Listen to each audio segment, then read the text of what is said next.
ikukwento ko naman sa inyo kahit sa paano. Chismis ito sa inyo. Sina dalawa po ay nagkakilala dito sa gawain ng Elsegal.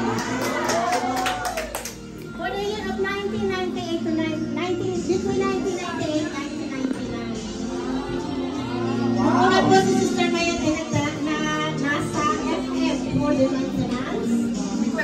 At, teka muna.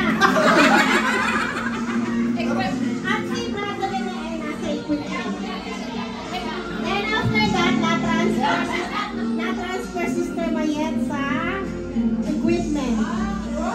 From then on, doon nag-start ang kanilang dance. Ang equipment lang ba ako? Ang sabi po ni Brother Rene, nung una daw po, ayaw na ayaw daw sa kanya ni Sister Mayet. Sukang-suka daw si Sister Mayet sa pagkuha ng Brother Rene. Ganit lang po siya. Pero, oy, kami, oy! Nakikinig ba kayo?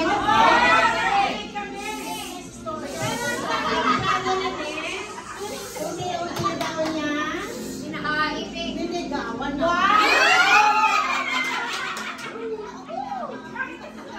Unti-unti niya ninigawan si Sister Mayet.